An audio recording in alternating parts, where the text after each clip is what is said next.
welcome back to another Injection interview. Today I've got a very special guest, or I'm a very special guest in their rehearsal space. It is Tower of Flints. Hello. Hello. We'd like to start with introducing each member of the band. If we would like to take steps. Yeah, I'm Jared. I play bass. Hey, Jared. That was short. Oh, I hate cameras. Yeah. That's all good. Just focus on me if you need to. I'm Joe. I'm vocals and guitar. Neil, backing vocals and also guitar. And Corey, the drummer. Nice, very nice. So basically with these interviews, I'd like to throw in some off-the-cuff questions, not quite standard. So here's one question. If there is a musician or band, dead or alive, not the band, that you would like to perform for, which band or musician would that be? There's the obvious. You're gonna say Yeah. Bowie? David Bowie, hands down, greatest musician who ever lived. Yeah. But living, I'd like to work with Suede. I think that would be incredible. Radiohead for me. Yeah. Yeah. Or even just to sit down and do some, just have a chat with Tom York or Johnny Greenwood, or be in the same room and then watch what they do. Phenomenal musicians. So yeah. And plus they're all still alive, which is a bonus. Red Hot Chili Peppers. Yeah. And Ben Harper. I feel like that's slightly more realistic. Just on on a New Zealand tour. You're lowering your expectations. I think I would probably enjoy it more actually. Just from more influential in my playing more recently. Yeah. Flea early on, but his bass players as I matured on the instrument. And you love your K-pop, don't you, mate? Yeah. No, never listen to K-pop. Worse in his mouth. For me, it's probably Tool, I think. Just because I'd like to hear what Danny Carey would think of some of my drumming. I'd probably take on some of his feedback as well. Nice. Awesome. Would you like to have a little chat and talk about how Tower of Flints came to be in its current iteration, in the journey you have taken to be what you are now? Well, it all starts with him. Yeah, it started probably 8 or even 10 years ago. I'd already been in a band in Wellington called Brave New Void, and we broke up. It was a great experience for me. It got me back into songwriting after I'd been out of it for a little while, and I wanted to form a new band, and I kind of had an idea of the sort of sound that I wanted. So I recorded a bunch of demos and put them online, and then went to various Facebook groups and things, and sort of went, here's some songs I've written, this is the style I want to play, who's interested? And Neil was one of the first to respond. And there were 3 or 4 others. And I never really intended to use the songs that I'd written. They were just kind of an indication of what I was into. And I met, we got booked, we'd been rehearsing for a very short space of time. And Yeah, about a month. yeah, and Duncan Nairn of Ebu and so on and so forth, 100 Yes, so different many bands. bands. Yeah. He called me and he went, I've booked you to play Shadow Play. I'm like, oh shit, I better get a band I like then. So we very quickly, I was at the Outland sessions and had met Felix Nesbitt for the first time and Chris Thurston. And I said to those guys, hey, do you want to be my backing, lineup? And they went, yeah. So we formed the band, we did the gig. They hung around for a little bit and then they moved on. We got a couple more people in. And then 2 years ago now, maybe even a little, we approached, Slightly over. we approached you, or you approached us It was, quite a while ago. It was almost a year that we didn't do anything. Yeah. I bullied him into it at a barbecue at my house. Yeah. I ended up, my partner's really good friends with Neil's daughter, and they were just chatting at the end of a visit. It was sort of probably my first visit there. And she goes, oh, he plays bass.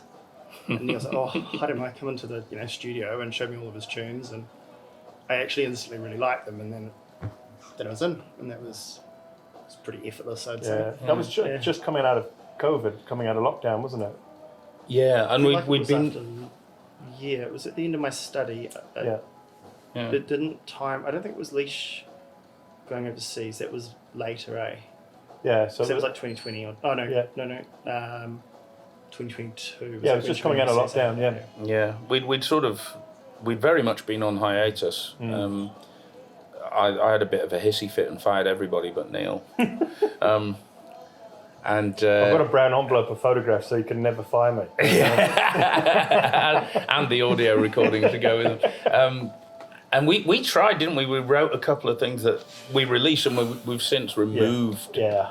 We've taken them offline because they were so bloody awful. But we thought we'd go in a new direction, and that was a mistake, so we got rid of them. But yeah, we were in a bit of a wilderness for a while, weren't we? That's right. And then we were looking for a drummer because our previous drummer, who's now left the country, was very, very good, but he was part of that whole thing when Joe threw his hissy fit. Right. And Yes. I actually liked him. he was great. Frankie was really great, actually. Awesome drummer. And but round about the same time, at my work, we were trying to put together another charity band, which I'd done before. We regularly put together a band, do like a one night only thing, and we raised money for like the Women's Refuge and stuff like that. And we were looking to do the same thing again. And between my work and a couple of other agencies, we got together, and it never really came off. People kept leaving and couldn't make rehearsals and stuff like that, so it never really worked. But there was a drummer involved, this guy. So I stole him from the charity band and brought him here. And that is the lineup that we've had now for the last couple of years. Yeah. And look, with no disrespect to any of the other players that we've had, who are all awesome musicians. I mean, geez, Felix Nesbitt and the guys, fantastic musicians. Yeah. But I think this is the most coherent lineup that we've had. Yeah. It's certainly the one I think that's got the best chemistry. And I think it's also the one that we've done the most gigs with now, so we're most settled with this lineup. Yeah. Yeah. And it is a little bit odd, you've got, I'll be 54 in a couple of weeks. Surely not. Jared's 26, That's Corey. Sorry, Corey's 26, Oh, Jared's 30. Corey's When you're 26. 54, you forget people's names, don't you? Your memory goes, but it doesn't seem to matter. It's never mattered. It's never been an issue, Well, it shouldn't, should it? Because, it's music. It doesn't Yeah. fucking matter what language you speak or how old you are or anything. Yeah, and I can Yeah. easily pass for 32, 35, so. Well, that kind of sums it up. I received the demos before I came and did my first audition here. Yeah. And I put it on in the car and I was driving to work. I remember it vividly. And I was like, this is great. This is really good music. Like, I really enjoyed it. That's why I kind of came to the first rehearsal. So, to your point, it is about the music, I Yeah. think. That was what I had said as well, was that on first listening, I was like, these are cool. And then I listened to sort of the collection of demos that we, sort of recharacterized with the lineup. And, the soul of the song or the heart of the song was what I really liked, and it's awesome to get to play them. And, good songs are good songs. So. Well, yeah, going back to what Neil was saying about this being, the most coherent lineup, Yeah. each of the different iterations of the band, everybody's brought something different. So although most of the songs have been going the whole time, and we have added new songs since, but the core songs that have always been there have always been reinterpreted by the musicians in the band to be slightly different versions. And I think the way that we're playing them all now is probably the way they should be.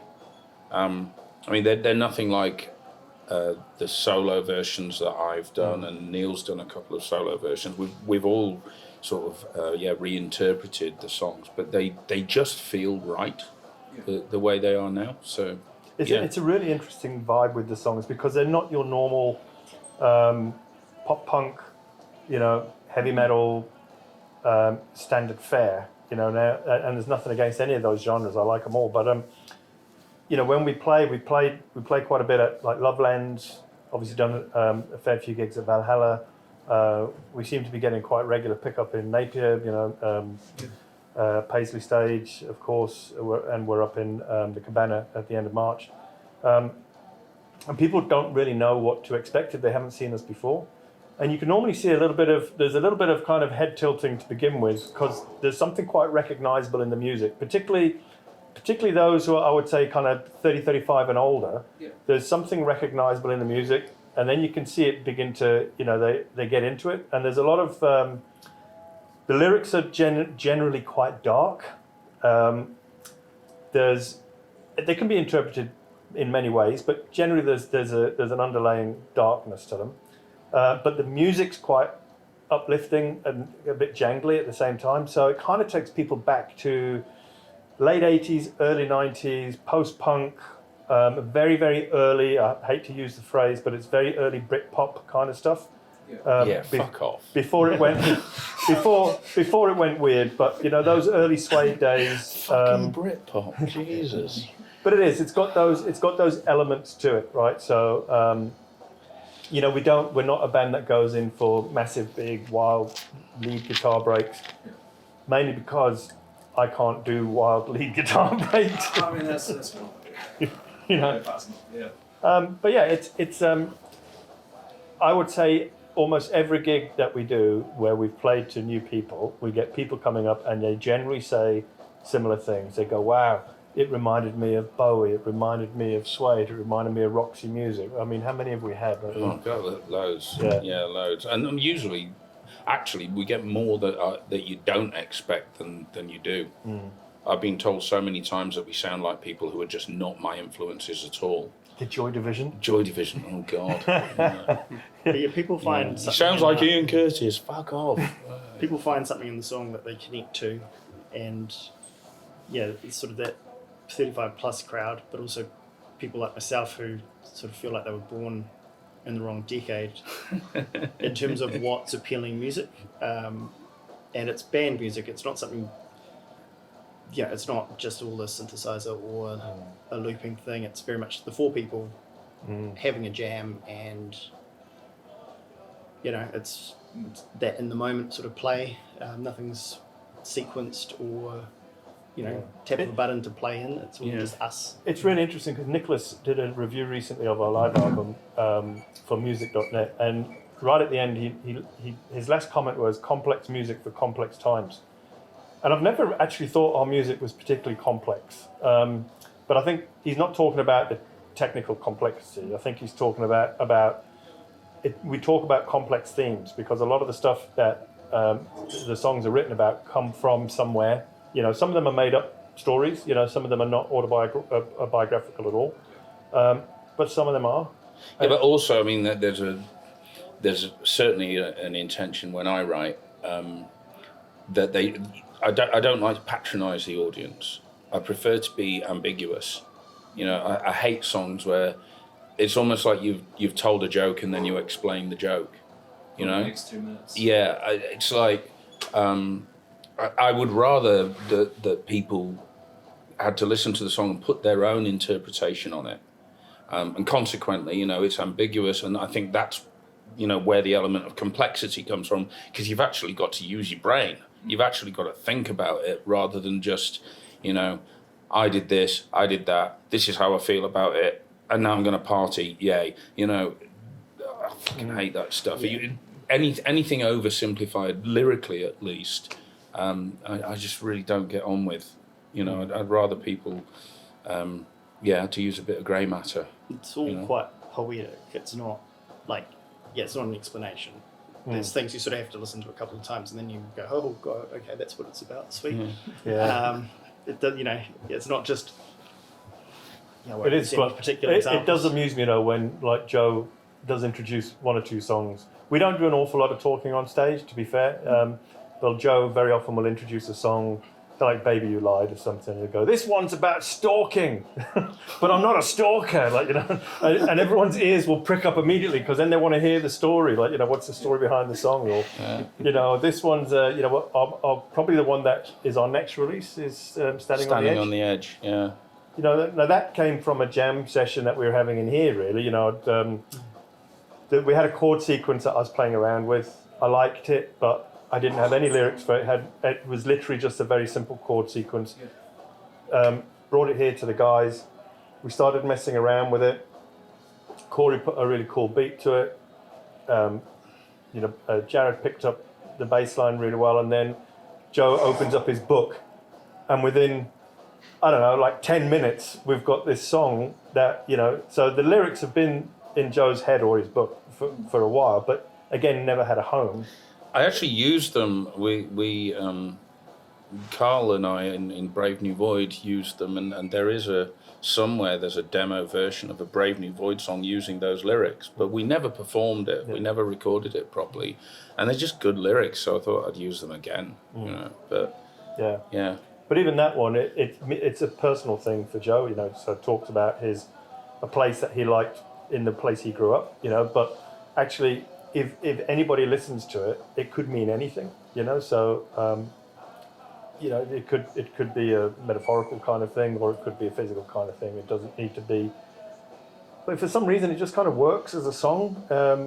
And we've got a couple of songs that have worked out that way. Make It Mine's another one. Make It Mine, very much so. There's a great story behind Make It Mine, actually, because we'd, again, just messing around with different chord shapes and stuff, and we started pulling one together here, and we were practicing it, and we weren't massively happy with it. It wasn't working. But it was kind of almost there, but there was something missing. And we played it one night at Valhalla at a gig, and it was all right, but we were still, okay, maybe we'll just park that one for a while. And then, you actually hear it, if you listen to the live album, the very last one, we'd done our set, and then... Basic stage, that's right. Yeah, and then we get asked for an encore, and we're all kind of giggling away on stage because we literally had nothing else left except Make It Mine. So Joe is giving his excuses to the crowd, going, look, how charitable are you? Because we could really screw this one up, But then the most incredible thing happened. Nailed it. We hadn't played it in weeks and weeks. We'd parked it, and none of it. We were kind of turning our nose up at the song, like, it'll be one of those maybe one day things. So we thought, okay, we'll give it a bash, and it nailed it. Yeah, totally. Nailed it, and totally. all of a sudden it becomes like, actually it's a good song. Yeah, Nicholas in his review the other day, he was like, I can't believe they weren't going to play it. And I'm like, well, I can't believe we had the nerve to play it, because at rehearsal it was terrible. Yeah, and the worst thing was the gig had gone really well, right? So Yes. we were tight. We'd played a good set. We had a good crowd, and the gig had gone really well. So it was a real roll of the dice with this one, because people generally remember, they walk out there with the last song ringing in your head, right? So we were like, what do we do? But sometimes you've got to have the courage of your convictions, right? And you got to go, well, let's just do it and see where we go. So that's now in the set. So it's nice as well, because it's one of only two that we've all written together. Yeah. That one and Standing on the Edge. That's And this space that we're in, this rehearsal space that we use is fantastic for that. We're out of the way. We can make it as loud as we want or go quiet as we want. We're quite lucky to have the Sunday evening booking here. So, we've got nobody knocking on the door waiting to come in afterwards. It's perfect for doing that kind of stuff. We're in no rush. Whereas I think it was a bit, when we used to rehearse at Valhalla, it was a bit more difficult, wasn't it? Because there's bands waiting to get on after us, and So the writing, I think, for this next year, I think one of our focuses is to write a hell of a lot more, because a lot of the songs that we play, we've been playing now for a few years, but they're good songs, so they're never going to disappear completely. But I think, what do you normally do in a set? Like 45 minutes to an hour if you're the headliner, or half an hour if you're supporting, or something like that. So 25, 30 minutes. Yeah. So you want to at least be able to go into the grab bag and bring out something new. We were and we are still toying with the idea of maybe adding a fifth member on keyboards. Toying with it. Yeah. Well, we've had 5 people in the band before. We used to have 3 guitars and bass and drums, and the reason we've never played Moon in Newtown is because we wouldn't fit on the stage. I saw Sheeps playing there, and Simon hit his brother with his guitar because you couldn't bloody move, So we never played there, and now that we're a 4-piece, we're actually playing there in Well, nobody April. knows venues more than you, right? You literally Oh, live in music venues all around Wellington, you know? Yeah, but the good old Ryan joke is that I've got a little sleep out at Valhalla. I just like bring up the ladder and just like climb up and I've got a sleeping bag or a roof. But you know, I think that's true actually. Like you know, There could be someone sleeping there, we wouldn't know. Yeah, you'd never know. I mean, this place, you know, we've talked about doing a private gig in this place, BBD Audio, because it's, you know, I mean, later on maybe you'll get some shots of it.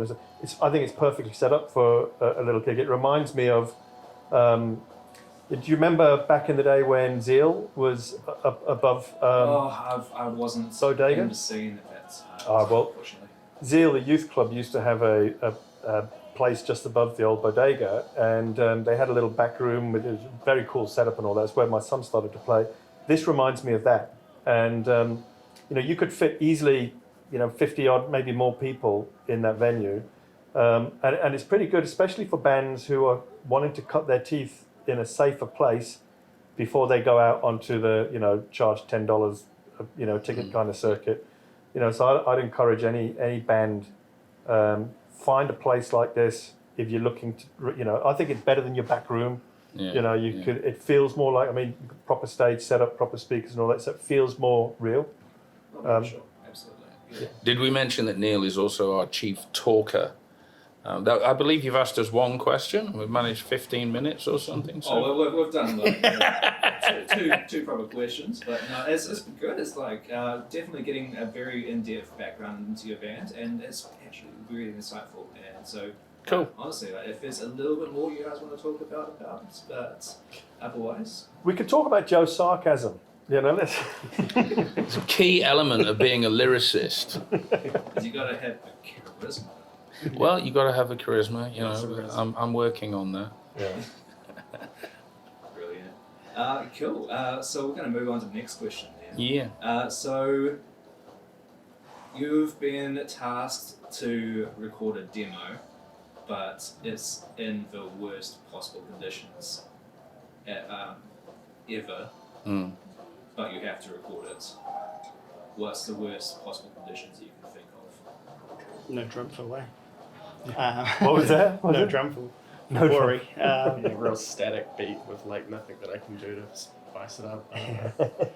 You can think of like a single channel disc or like recording in a farm or something like that. What was that thing you were telling us about with the dodgy PowerPoint back in the day? Oh my God, that The was extension great. cord. That was fantastic. That was a gig in Scunthorpe, I think, in the north of England, and the whole. This was with the band. We're talking 1989 here. My band. Coincidentally, actually, the band was called Echo Park, and there's a band in Auckland called Echo Yes. Park. But this was back in 1989, so we did it first. This pub, the whole gig was run off one PowerPoint, one socket in the wall, everything, lights, sound, the lot, and the socket was knackered. So, you know, just the plug kept falling out the wall and we lost everything. Suddenly all you could hear was drums because everything else just died.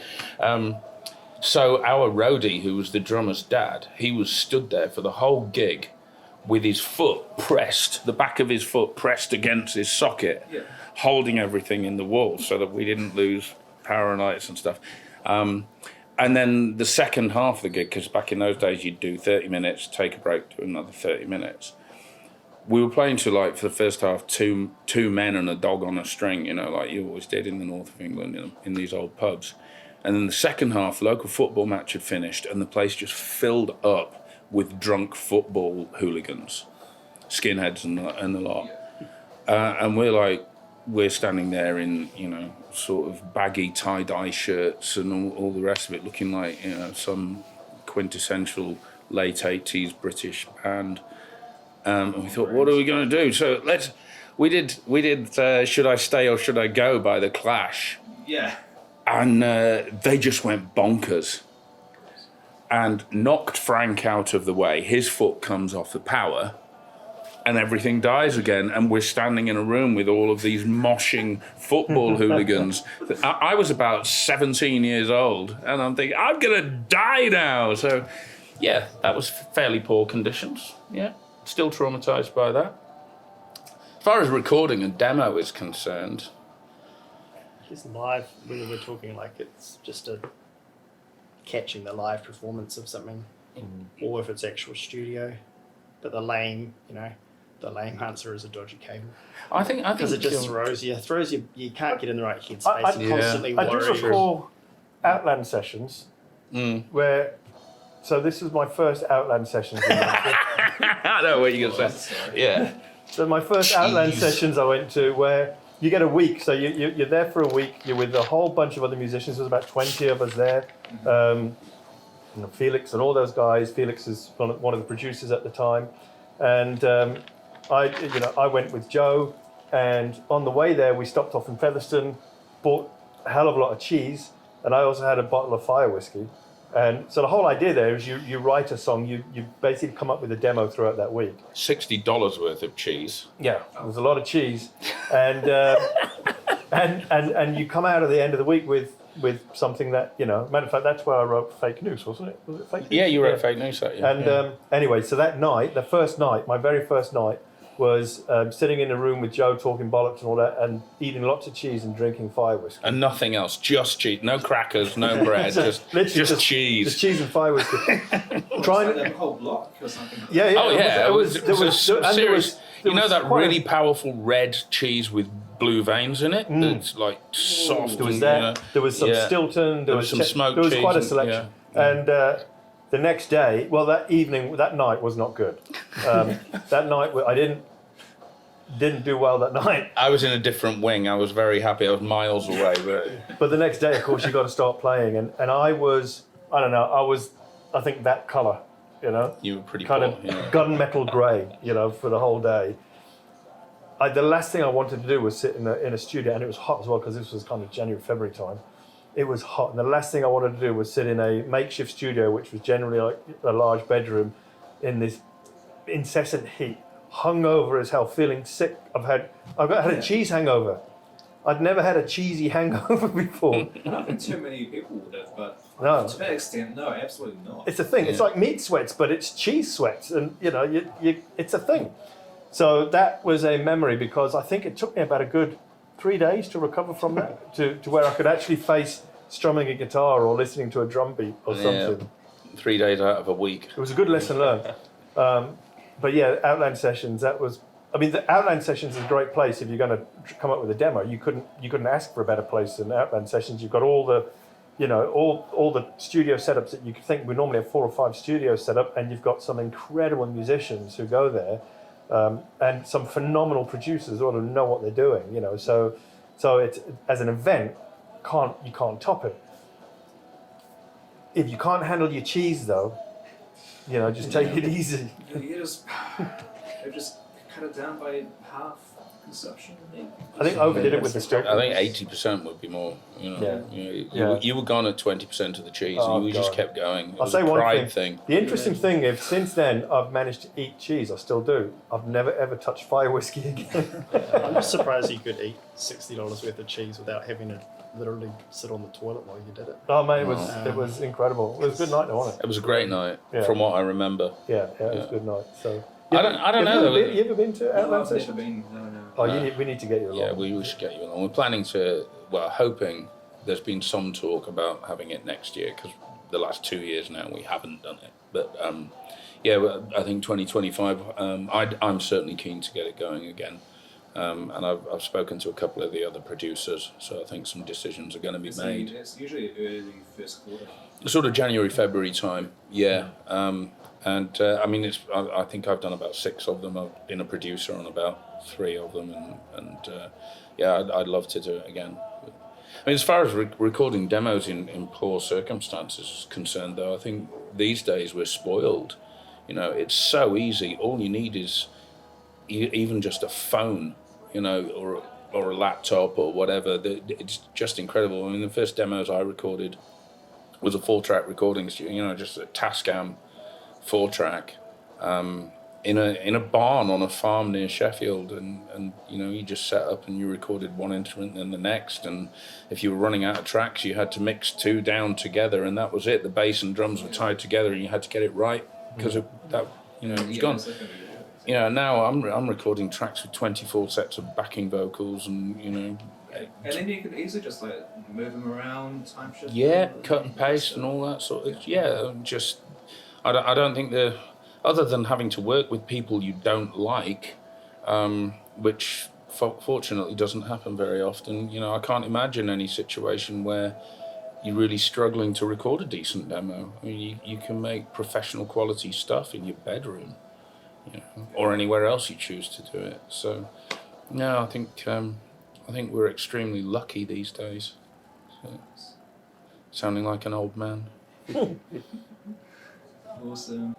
Yeah, cool. So for the next question, this is more of a recurring question that I have for the bands I interview, and it is guess, well, have it in your mind first, but guess the plectrum thickness of your stringed instruments plugins.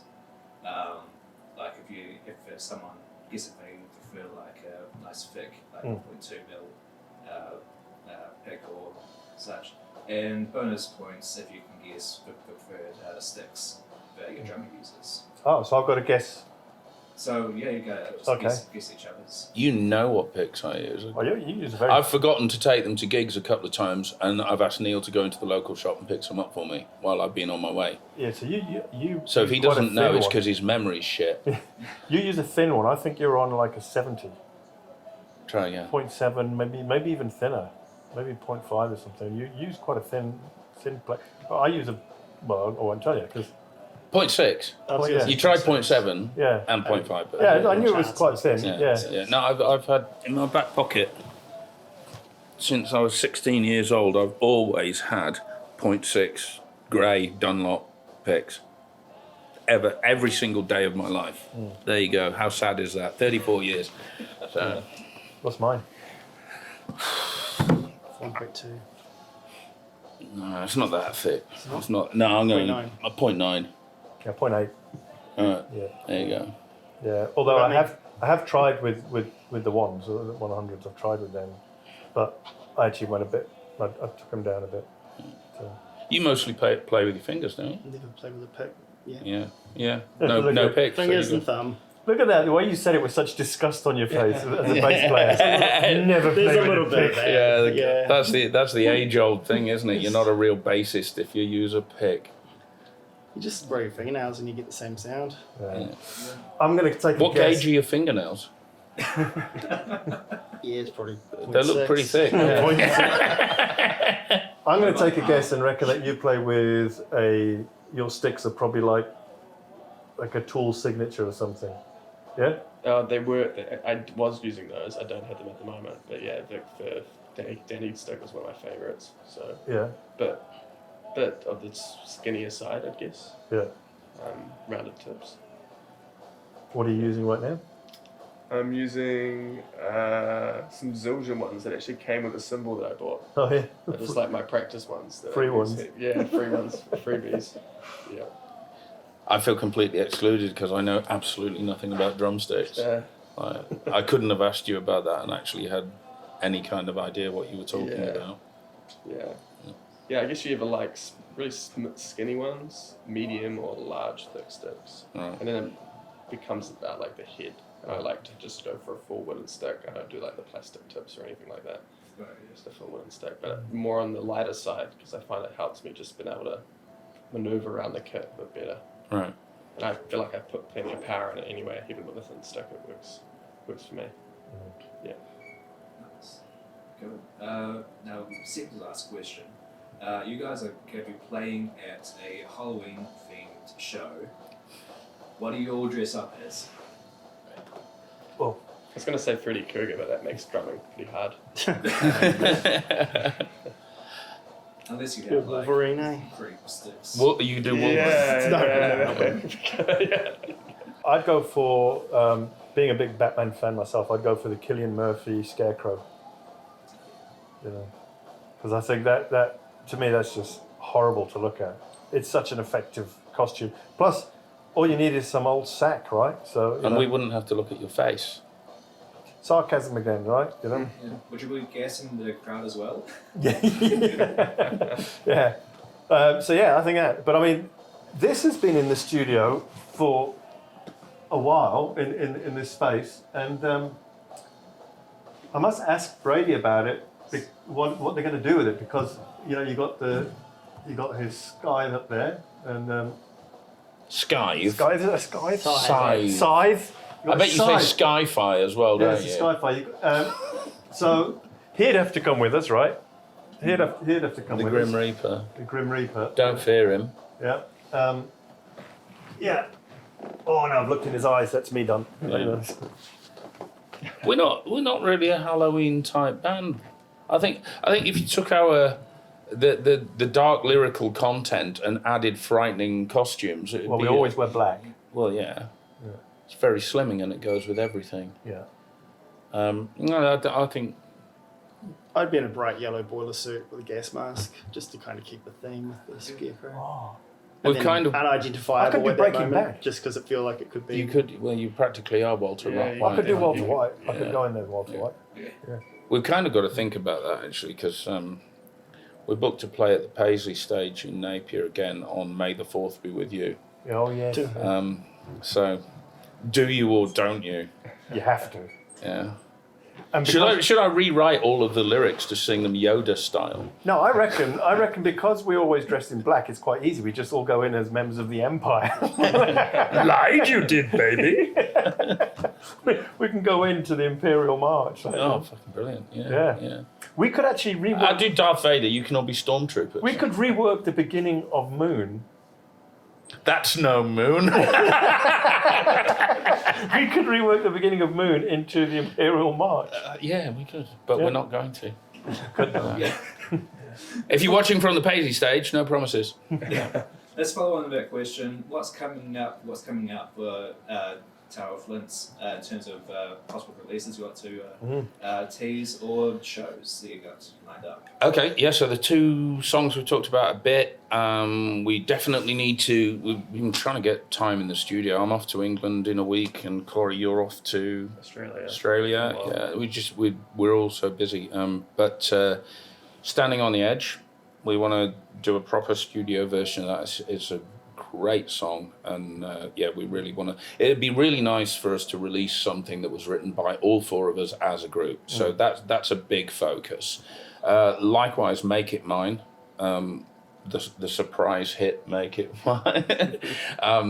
So maybe we'll release those together. Maybe we'll release them a little bit apart. Not sure. It'd be good to get a video for one of them as well.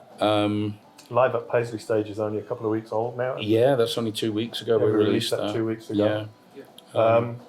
And we got the We've got 3 gigs lined up. 3. Yeah, we've got 2 in Napier, 1 in Moon. Yeah, we've got Cabana Of course. at the end of March, 28th of March. 28th of March, Cabana. In Napier, and then 11th of April we're at Moon in Newtown, and then 4th of May. May the 4th be with you. We're in Napier again at Paisley stage. Yeah, love playing Paisley stage. We've never played the Cabana. I don't know anything about it except we've heard great things. But this will be the 4th time we've played Paisley stage. 4th time at Paisley, yeah. We love it there. And it just gets better every time. Yeah. Looking forward to Moon, because we haven't played Moon. Yeah. We've played pretty much everywhere else in Wellington. Yeah, Valhalla, Caroline when it was there, Yeah. Meow. Meow. San Fran. San Fran, We've yeah. never played Moon, Never so played that'll be Moon. a first for us Yeah. as well. You know, And as a 4-piece, definitely can all fit on stage. we'll all fit on stage, We can yeah. certainly And then have try. an amazing pizza afterwards, like, you know. Exactly. Yeah, Yes. Yeah. It has actually become, particularly when we play in Wellington, pizza before the show has become a bit of a tradition now, Yeah. isn't it? You know, Yeah, so, it's and a thing. it tends to put us all in in good form. Paisley, on the other hand, or Napier has become Guinness before the show. So Yeah. Yeah. There's something very Guinness about Napier. yeah. So if you are watching out in Napier, or you're planning on being around Napier around March the 28th or May the 4th, keep an eye out for us. Yeah, and buy us a Guinness. Because they're not cheap, and we're musicians. Awesome. Well, thank you very much, everyone, for chipping in and having this chat with me in Injection. And we'll see you in the next one. Thank Cheers, you. Dennis. Thank you. Cheers. Thanks, man.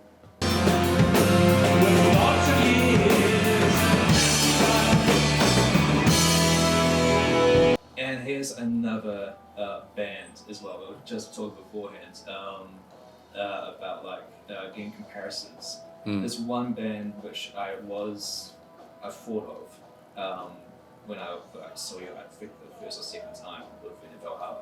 Yeah. Depeche Mode. Oh yeah, I love Yeah, Depeche Mode. I've thought Placebo and Depeche Mode with several of the songs, all parts, like elements of the songs. Yeah. And then said it, and Joe's like, yeah. Like, it's not totally off. That's the thing, though. I mean, when you've been a musician for a while, and I mean, I started playing in pubs at the age of 14, which is like 36 years ago. Because you're learning your craft, both for me as a guitarist and a singer and a songwriter, over such a long time, your tastes change. You're starting as a child and going through adulthood and all of the things that happen, in life. And your musical tastes change, so you try lots of different things. So there's heaps of different influences in there. And there's all the nostalgia of the bands you listened to when you grew up. There's also the stuff that you didn't listen to when you grew up that you come back to later in life and go, shit, this was good. Why did I miss out on it? Like, when it happened, I didn't like the Happy Mondays.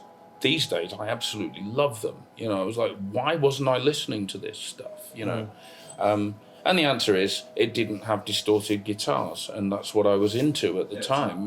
So. You listen to loads of different stuff as you're growing up. So you try loads of different stuff. I haven't tried jazz because I'm not technically good enough. I've never been into country and western. But pretty much most other things, pop, rock, You love a your bit reggae. of metal. Oh, God, no, not reggae. I did write a ska song, though. I've written a ska song. And I've even, done a bit of gothic stuff. I was into the Sisters of Mercy, Fields of the Nephilim, all that stuff for a while. And, you do all of this other stuff, and that inevitably comes out in your music. And I think that's important that you do have that variety, because if you only listen to one genre, you're going to sound exactly like the people that you admire. Whereas if you admire a lot of people, you can pick and choose, and you do get these surprising comparisons. I mean, I like Depeche Mode. I don't own any of their records. I don't really make a point of listening to their stuff. But when it comes on, I do like it. And I mean, people said, Killing Joke and Psychedelic Furs and all sorts of different stuff. It's a really interesting one, though, because it's got a very similar kind of, almost like a marching beat, like Fake News. Reach out and touch. So I can see where some of the, because actually when we wrote Fake News, because wrote it at Outline Sessions, but... Well, you wrote it. I came in right at the end of that. But it's an important thing here, because what I was going for was I wanted a kind of Nine Inch Nails vibe, right? And so it's the original song has got programmed drums in and all that kind of stuff, and it's got that kind of marching beat.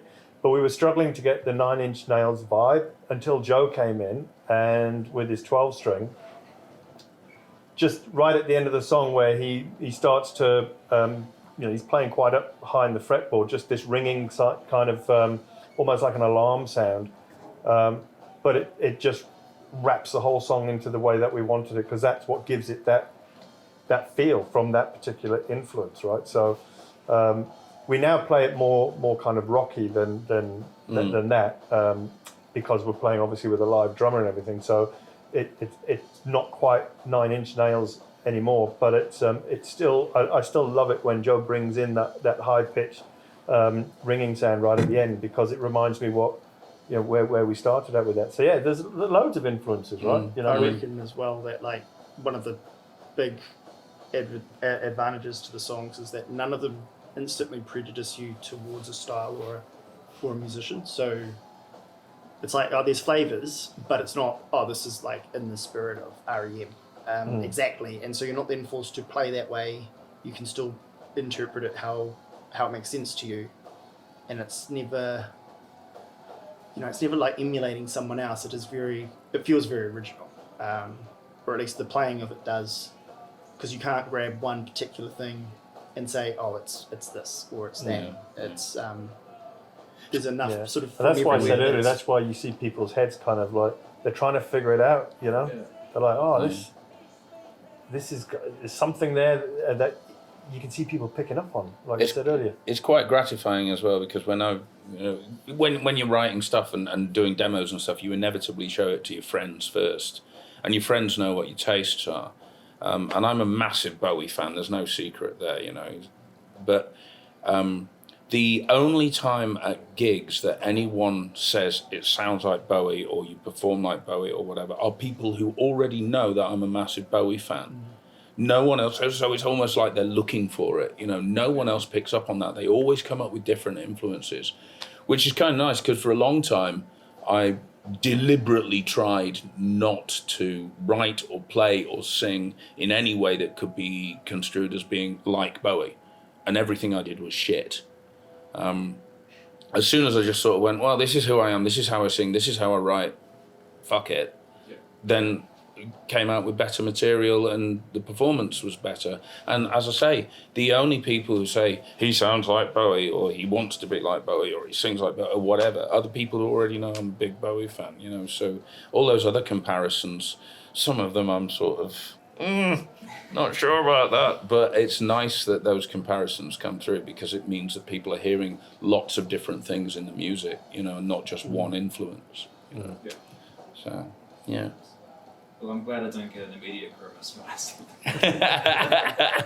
no, Depeche Mode is awesome. I'm big. I've got a couple of their albums. Big fan of them. Yeah.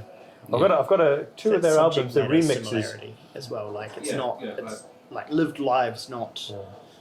Not all lovely and wonderful. It's tough shit that actually people go through. And what's interesting about that though is, and you said it earlier, like you wished you'd been born in a different generation, but a lot of the bands that Joe and I grew up with in like 70s and 80s and stuff, a lot of those bands are now still out there or re-releasing stuff. I mean, Simple Minds have released a new album over the last year or so.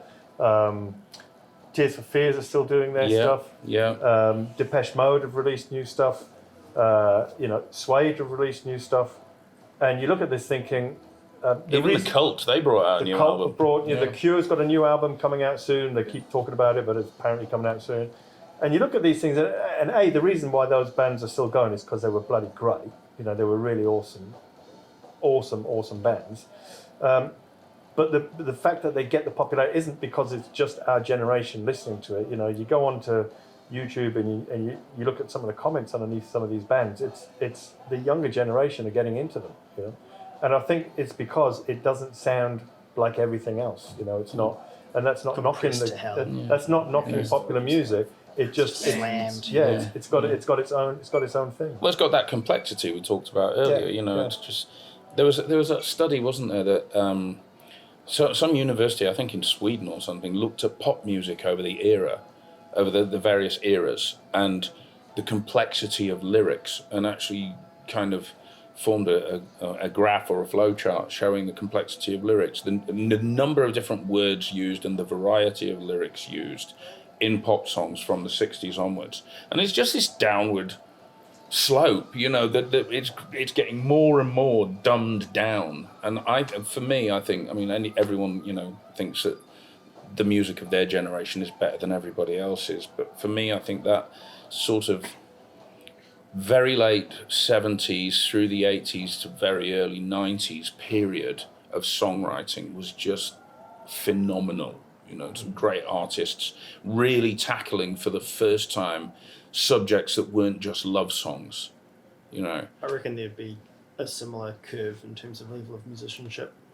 Definitely, Like what pop music is versus what it was. Well, because back then you couldn't fix it in post, right? Because it was all analog. You could. So you had to do it in one take, beginning to end. Editing was a pain in the arse. So, It's costing you so much to do it anyway that you had to just. If you had one take, there wasn't a second take. It was we're doing this in one. play your heart out, which is circumvented with digital software, digital recording. Yeah, I had a really good conversation with a friend of mine, Barnaby Weir, about Gothic music and what constitutes Gothic music. Yeah, I think I'm sort of familiar with them. Yeah. Yeah. They played at one of the shows, or performed at least, spoken word. Well, he's living down in Dunedin now. He's moved. But yeah, he was at a party at my house, my flat in Hataitai a few years ago. And we were talking about what is Gothic music, because, famously Robert Smith says that the Cure aren't a Gothic band. And other bands and so on, but the goth community picks up on particular bands. Depeche Mode are a good example. Depeche Mode don't look like goths, they don't dress like goths, so what makes them a Gothic band? And the conclusion of this long drunk conversation over the course of an evening was that it's the lyrical content. It doesn't matter so much what the musical style is. I mean, there tends to be good musicianship. The oversimplified computerized pop music is not present in that music.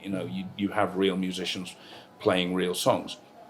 But the lyrical content is what makes it Gothic. I suppose it's got that dark element. It's also got a slight intellectual element, or an element, like I say, it's ambiguous. It makes you think.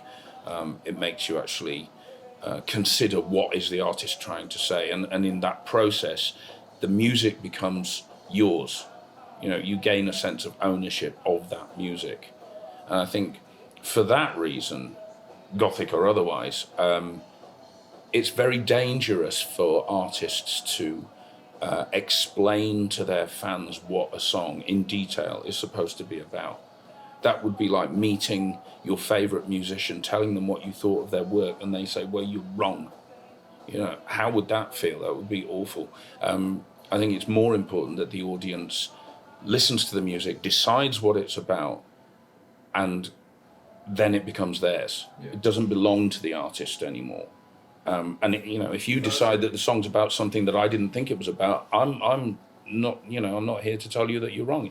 It's what you think it's about. Yeah, it's a metaphorical comparison. I think it's like you're giving the fans like a puzzle that's been 80% complete, and by itself is a story in itself. Yeah. But it's the fans who are filling in the 20% of their own life experiences, life mentality, and it just completes itself and intersects itself beautifully that way. Yeah, totally.